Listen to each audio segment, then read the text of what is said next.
Hyper-realistic video games. AI-generated NPC story arcs in Cyberpunk. New use-anywhere motion capture AI technology. A new NVIDIA AI figured out superhuman ways to get diamond tools in Minecraft. A 24-hour streaming SpongeBob AI went off the rails on a YouTuber. What? Roblox AI just got a bunch of next-level upgrades. A 21-year-old got a job at Amazon just to steal the new Zelda game. And I just saw some demos of the craziest new AI technology called Nerf, which can utilize AR to hide Waldo in your houseplants.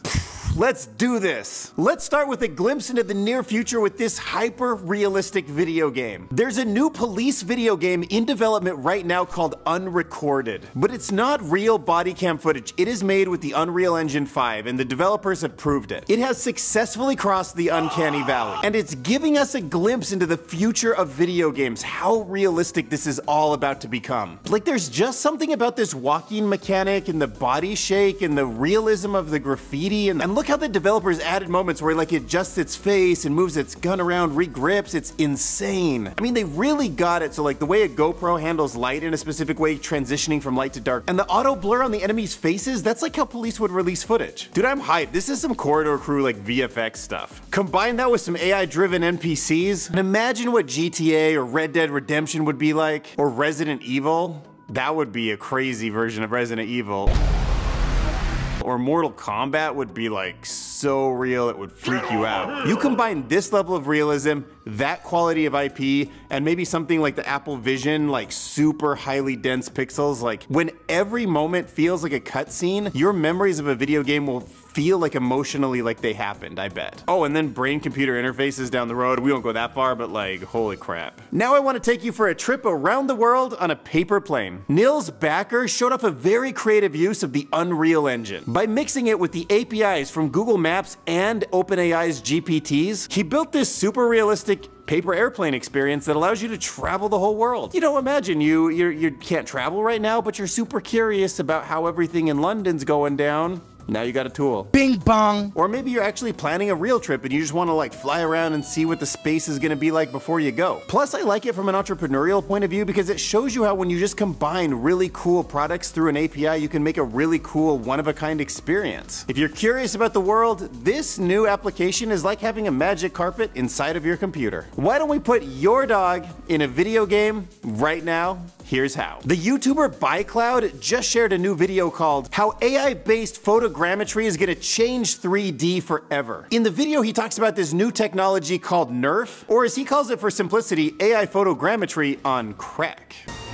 In this video, he gives us some clues about how this kind of technology is taking over the video game industry. And it might become a normal primary tool as we all enter 3D environments, as we enter the metaverse. Because this tool lets us take a video of an object or a bunch of 2D photos, and then behind the scenes, it uses AI to glue that together into a 3D object. But it could also be photos of an environment, and then it glues together a 3D environment so it understands the world that we're existing in. Imagine, all you gotta do is take a video of your dog chasing its tail. Boom, 3D dog. Although if he's spinning, you're just getting one outside of him. So what you have to do is spin around him while he's standing there, I mean. So now that you're all psyched about Nerfs, let's take it to the next level and add a language model like ChatGPT, because now you get a LERF. What's crazy about this is the cutting edge Nerf technology making 3D objects from 2D video, but it's got a large language model added to it, hence the LERF part. With LERF, you can point your phone at anything you want and then request an object to just appear in 3 dimensions wherever you are.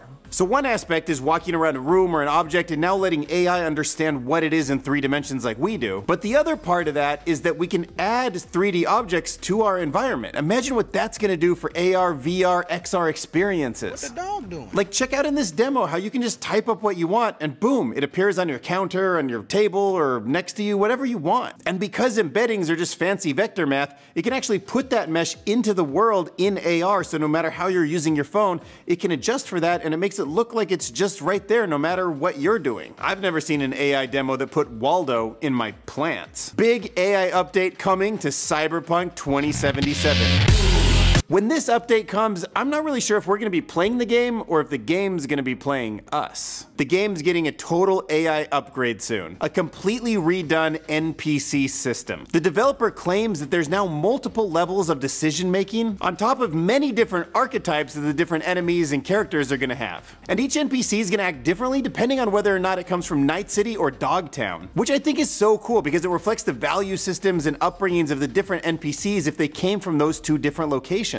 They also jazzed up a whole bunch of things like the skills, they added car chases, finally, and just overall improved how the smart in-game characters are. They also just made the game more exciting and challenging, so the new gear is gonna feel fresh, it's in new places, the baddies have more character arcs. Plus one bonus is I feel like this game's actually preparing us for 2077 the way that we're handling AI so far, so you know there's always that benefit. Smash subscribe. Now let's talk about a new artificial intelligence that came out of NVIDIA called Voyager. This is the AI that never gives up on Minecraft and has lots of diamond tools. Obviously, making a diamond tool in Minecraft is a bit tricky for us humans, but artificial intelligence is now so good at it that AI agents are just kind of showing off. But here's where things get more exciting because there's a smart team that's led by those folks over at NVIDIA, and they made a new AI model and agent called Voyager, which tries out a whole bunch of ways to just succeed at Minecraft, and it learns from its mistakes and it's getting better and better, and now it's superhuman. Are you freaking serious? But still getting better and better and better. That baby was yoked! At this point, one of the cool things it can do is look at all the items that you have in Minecraft and figure out the best way to get to a diamond tool. So it'll optimize for you. You might have some wood stuff and stones and it will say, why don't we build a stone pickaxe? So if you're not really like a click and move kind of person like I am, luckily it can also write code for you. You know, like the kind of code that you put in the game. And don't even worry, because if it messes up the code, it just rewrites it and tries again, and it's learning about that process also. Voyager is just a never give up kind of agent. It's like an auto GPT and it's just getting really good at Minecraft. Do you want to see AI SpongeBob roast a YouTuber?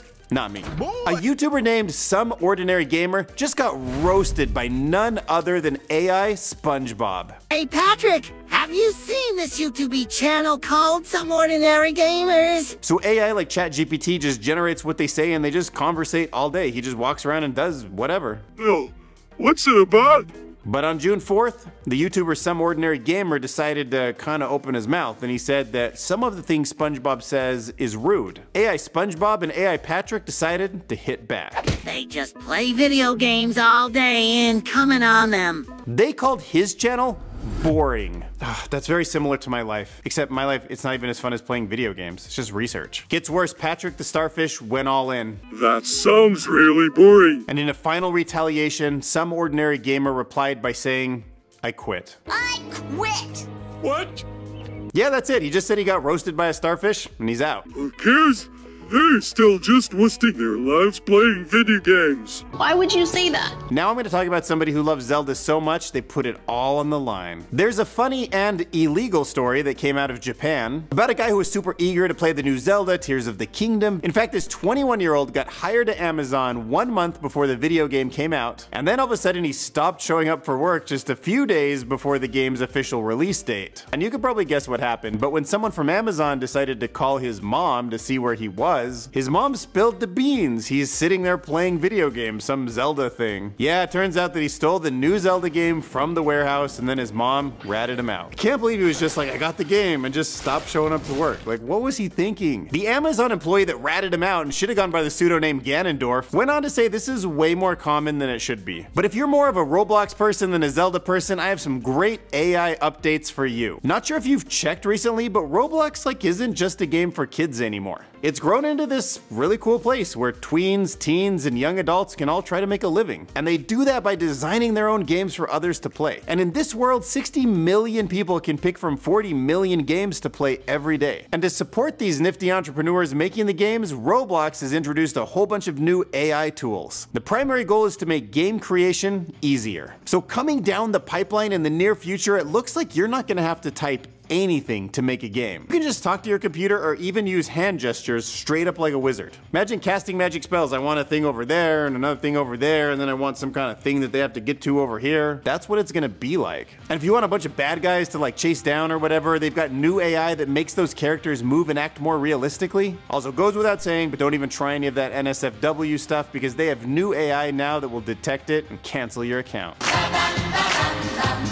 Roblox is a place that's safe for kids. Alright, I'm excited for this one because artificial intelligence is now replacing what used to need a whole motion capture suit. You know how motion effect companies used to stick actors in those really tight suits with balls all over them? Well, a company called Move says no more of that needed. We have AI now. And they've come up with a new fancy artificial intelligence model that's actually trained on motion but through just regular cameras. By simply videoing somebody with your phone, it can figure out where all the joints and movements are, so it can rig a character to do those same motions. And now AI's progressed to the point where just a camera trained on this kind of vision system is more accurate than like a tight suit ball kind of thing. Which means indie game makers don't have to sell a kidney to afford a mocap suit anymore. And you can film people anywhere, no studio needed. In fact, the mega studio Electronic Arts, which does have the money for the old school ways, showed that it's actually better and more accurate and cheaper. Plus, that opens us up to using old videos, so you can break out your parents' like wedding dance clips and boom, that's 3D motion cap, you know what I mean? Smash that subscribe button!